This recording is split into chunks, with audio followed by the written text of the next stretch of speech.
ভয়াবহ সংকটের মুখে পড়তে যাচ্ছে বাংলাদেশ। আগামী এক সপ্তাহে রীতিমতো শূন্যের কোঠায় নামতে পারে জ্বালানি তেলের উৎপাদন। আপনার বাইক বা গাড়িতে তেল ভরার জন্য শেষ কবে ঘন্টার পর ঘন্টা লাইনে দাঁড়িয়েছেন? পাম্প থেকে বাধ্য হয়ে ফিরে আসতে হয়েছে কয়বার? দেশের পরিস্থিতি আসলে ঠিক কোন দিকে যাচ্ছে? একদিকে তীব্র গরম, লোডশেডিং, আর অন্যদিকে সারা দেশে জ্বালানি তেলের জন্য হাহাকার।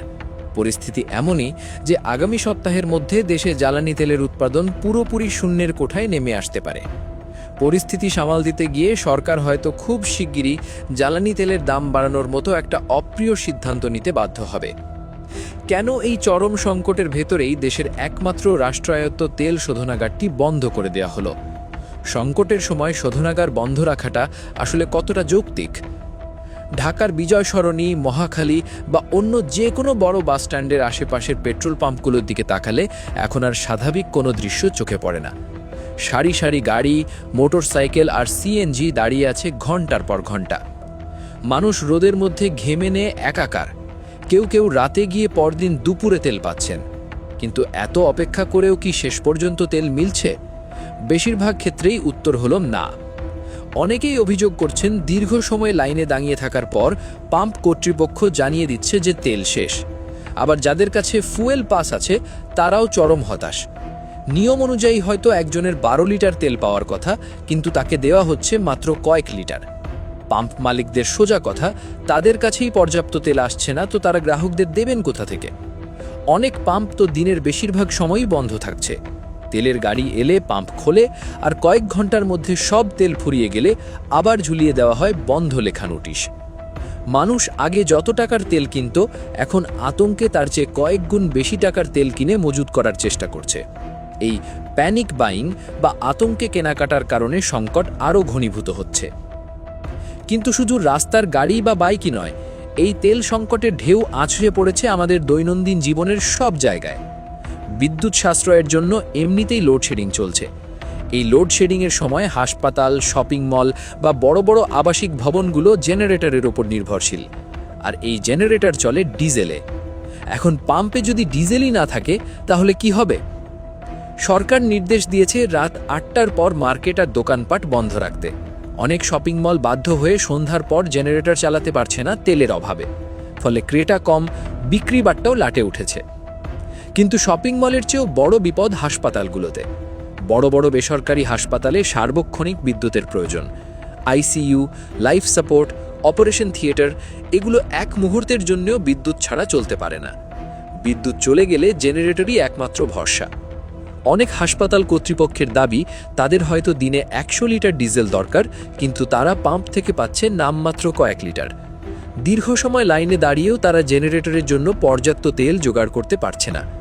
যদি কোনো কারণে বিদ্যুৎ বিভ্রাট দীর্ঘস্থায়ী হয় এবং জেনারেটরের তেল ফুরিয়ে যায়, তাহলে হাসপাতালে ভর্তি মুমূর্ষু রোগীদের কী অবস্থা হবে সেটা কি কেউ আন্দাজ করতে পারছেন?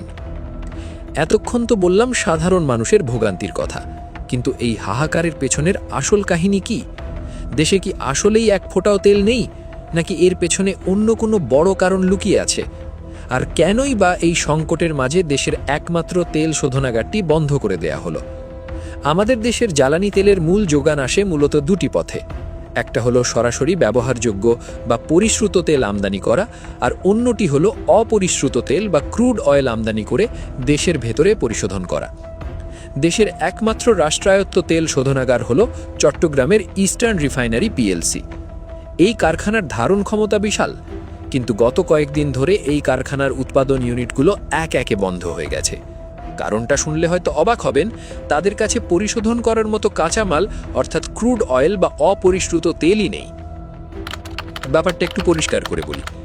এই রিফাইনারিতে আগে প্রতিদিন গড়ে 4,500 টন তেল পরিশোধন করা হতো, কিন্তু যখন দেখা গেল বাইরে থেকে তেল আসা বন্ধ হয়ে যাচ্ছে, তখন তারা বাধ্য হয়ে উৎপাদনের মাত্রা কমিয়ে আনে।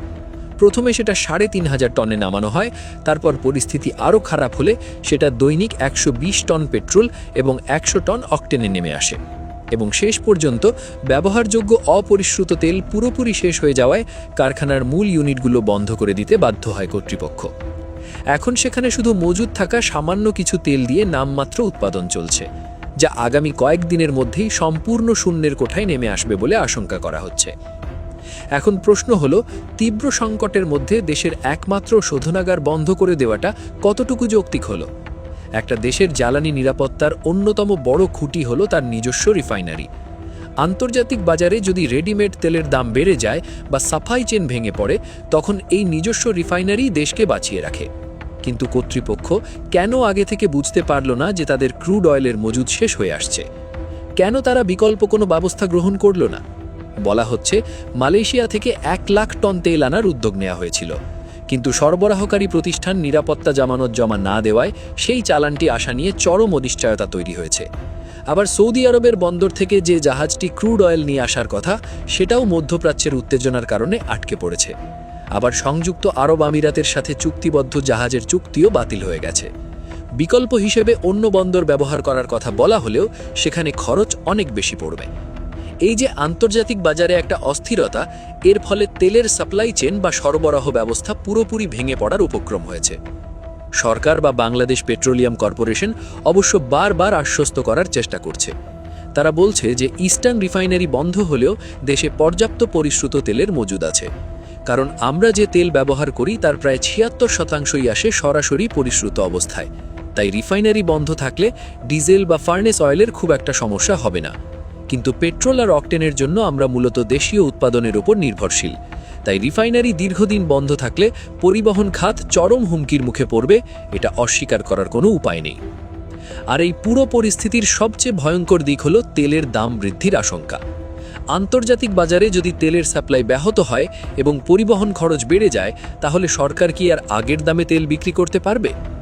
এমনিতেই সরকার জ্বালানি খাতে লম্বা সময় ধরে ভর্তুকি দিতে নারাজ। সংশ্লিষ্ট মহলের কথাবার্তা শুনলে স্পষ্টই বোঝা যায় যে মধ্যপ্রাচ্যের পরিস্থিতি যদি খুব দ্রুত স্বাভাবিক না হয়, তাহলে সরকার হয়তো জ্বালানি তেলের দাম সমন্বয় করার দিকেই হাঁটবে। অর্থাৎ সোজা কথায় তেলের দাম বাড়বে। বাংলাদেশ এনার্জি রেগুলেটরি কমিশনের সামনে যদি দাম বাড়ানোর কোনো প্রস্তাব আসে আর সরকার যদি আন্তর্জাতিক বাজারের দোহাই দেয়, তাহলে সাধারণ মানুষের ঘাড়ে এই বাড়তি দামের বোঝা চেপে বসাটা এখন কেবলই সময়ের ব্যাপার। সব মিলিয়ে আমরা এমন একটা অবস্থায় দাঁড়িয়ে আছি যেখানে কোনো দিক থেকেই কোনো ভালো খবর আসছে না। পাম্পে গেলে তেল নেই, রাস্তায় তীব্র যানজট, হাসপাতালে জেনারেটর চালানোর তেল নেই, আর এর মধ্যে দেশের একমাত্র তেল শোধনাগারও তার কাজ বন্ধ করে বসে আছে কাঁচামালের অভাবে। আন্তর্জাতিক রাজনীতির দাবার চালে আটকে পড়েছে আমাদের দেশের জ্বালানি নিরাপত্তা। এখন দেখার বিষয় সরকার কত দ্রুত এই সংকট কাটিয়ে উঠতে পারে। আটকে থাকা জাহাজ কি আদৌ সময় মতো এসে পৌঁছাবে, নাকি রিফাইনারি বন্ধ থাকার এই সুযোগে বাজারে কৃত্রিম সংকট তৈরি করে তেলের দাম বাড়িয়ে দেওয়া হবে? সাধারণ মানুষ হিসেবে আমাদের আসলে কি করার আছে? এই পরিস্থিতি নিয়ে আপনাদের কি মনে হয়? আপনার মূল্যবান মতামত জানিয়ে দিন আমাদের কমেন্ট সেকশনে।